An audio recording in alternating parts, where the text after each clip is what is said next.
Hi everyone, welcome back to Progress with Prachi. Today I am going to discuss something a little different. That is more of an argument, or we can say debate, on the topic too much democracy detrimental to development.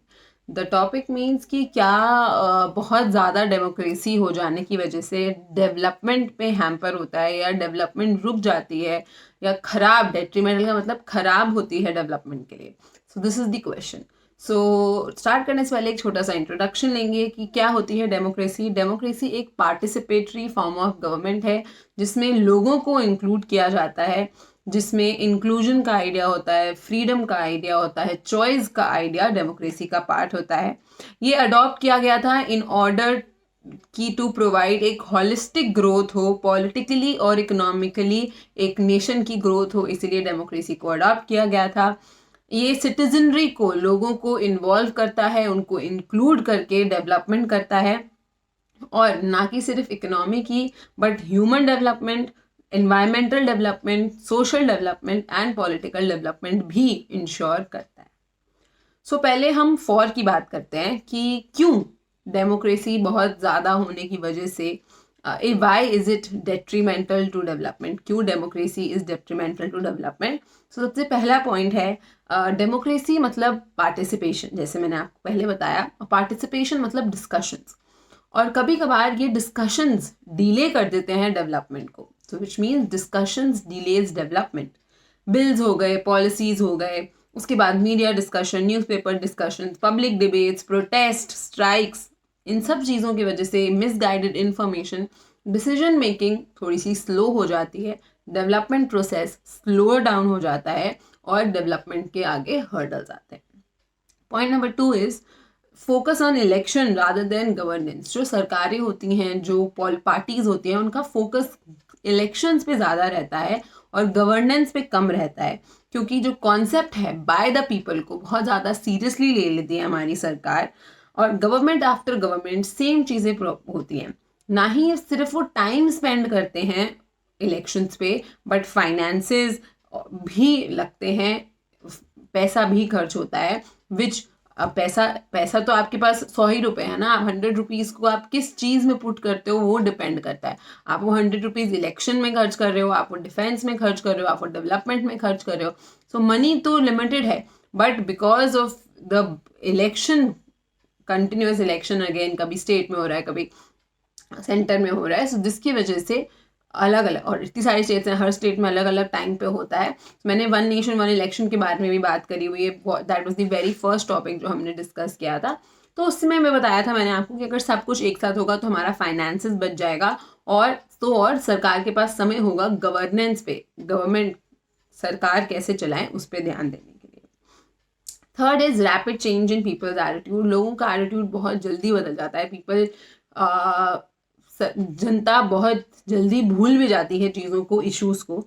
Example है जैसे कि 1975 में जब emergency लगी थी तो ज़्यादातर लोगों को पसंद नहीं आ रही थी वो इमरजेंसी, बट फिर भी 1980 के इलेक्शन में गांधी, मिसेस इंदिरा गांधी को फिर से इलेक्ट कर दिया गया था. She was again chosen as the prime minister. तो इसका मतलब है कि बहुत रैपिड चेंज हो जाता है लोगों के परसेप्शन में, जिसकी वजह से डिसइक्विलिब्रियम क्रिएट होता है गवर्नमेंट और डेवलपमेंट के बीच में.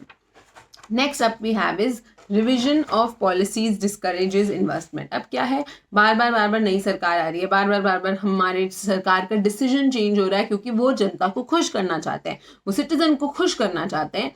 और because of continuous change in the policies, investment का, हमको इन्वेस्टमेंट, पैसा चाहिए ना हमें डेवलपमेंट के लिए. तो मैं अगर मुझे किसी कंट्री में इन्वेस्ट करना है तो सबसे पहले मैं देखूंगी क्या वो कंट्री में स्टेबिलिटी है, पॉलिटिकल स्टेबिलिटी है, क्या वहाँ की जो पॉलिसीज़ हैं वो मुझे किसी तरीके से हेल्प कर रही हैं. हेल्प नहीं भी कर रही हैं तो क्या मेरी इन्वेस्टमेंट को में कोई दिक्कत तो नहीं होगी. That is the concern. तो बार बार रूल्स बदल जाते हैं ट्रेड के, बिजनेस के, क्योंकि गवर्नमेंट बदल जाती है. सरकार के बदलने के साथ साथ वो अपने पॉलिसीज भी बदलती है, अपने रूल्स भी बदलती है. इसकी वजह से student unrest, farmers unrest, bankers unrest continuously चलता रहता है. आप देखेंगे हर दूसरे तीसरे दिन बैंक की स्ट्राइक हो जाती है. फार्मर की स्ट्राइक इतनी मुश्किल से हमने कंट्रोल की है. स्टूडेंट बॉडीज़ में स्ट्राइक्स हो जाती हैं इंटरनेशनल, और इस वजह से इंटरनेशनल और नेशनल इन्वेस्टमेंट को बहुत हैम्पर होता है. और जब ये हैम्पर होता है तो हमारी डेवलपमेंट भी हैम्पर होती है.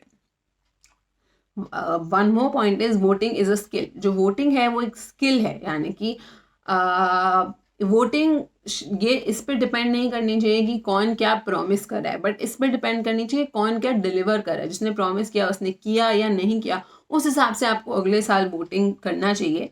सो इसीलिए यूनिवर्सल अडल्ट सफरेज गारंटी नहीं करता है कि जो लोग हैं वो एक इन्फॉर्म डिसीजन ले रहे हैं और एक्सपीरियंस के साथ वोट कर रहे हैं, या फिर सिर्फ जो वो चाहते हैं इच्छाओं के बल पर वोट हो रहा है.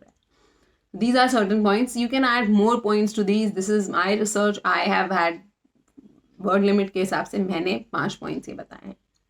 Now against, डेमोक्रेसी से डेवलपमेंट पे हैम्पर नहीं होता है. उसके लिए सबसे पहला पॉइंट है not democracy but attempt for its curtailment is detrimental. Democracy खराब नहीं है जब आप डेमोक्रेसी को हटाने की कोशिश करते हो, जब आप डेमोक्रेसी को काउंटर करने की कोशिश करते हो, उसको रिमूव करने की कोशिश करते हो, एक्चुअली में वो डेवलपमेंट के लिए हानिकारक होता है, क्योंकि लोगों की freedom of speech, freedom of choice चला जाता है, जिसकी वजह से डेवलपमेंट पे असर पड़ता है.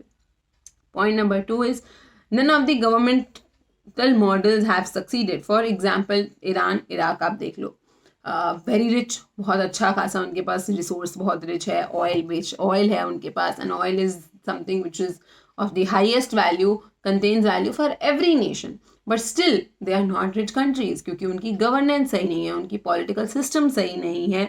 पोटेंशियल है कि वो पूरे वर्ल्ड को रूल कर सकते हैं, बट फिर भी डेवलपमेंट नहीं है.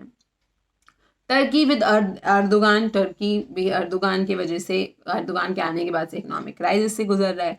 Russia in spite of being one of the largest countries in the world is a liability, Europe में लाइबिलिटी है. So these are certain problems जो कि in spite of other forms of government, सारी forms of government ही एक तरीके से fail हो गई हैं डेवलपमेंट प्रोवाइड करने के लिए. Political freedom ensures economic freedom. Third point कहता है political freedom ensures economic freedom and development. अगर पॉलिटिकली फ्रीडम होती है, पॉलिटिकली लोगों के पास right to vote, right to speak, right to freedom of speech, freedom of thought होता है, तो वो इकोनॉमिक फ्रीडम पे भी ध्यान देते हैं. जैसे कि south Korea, USA, Hong Kong, Japan, repeatedly इन्होंने इकोनॉमिकली बहुत अच्छा परफॉर्म किया है. And we can see that democracy भी है, ग्रोथ भी है और डेवलपमेंट भी है. Enables pillars of democracy. Fourth point is enables pillars of democracy to act in accordance with development.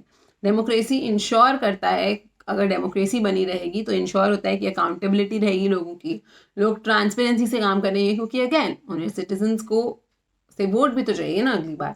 तो अकाउंटेबिलिटी होगी, ट्रांसपेरेंसी होगी और रिस्पॉन्सिबिलिटी रहती है to perform. So these are certain points about is democracy detrimental to development or not. What are your views? आप क्या सोचते हैं? आप फॉर के लिए, अगेंस्ट के लिए, what are your views?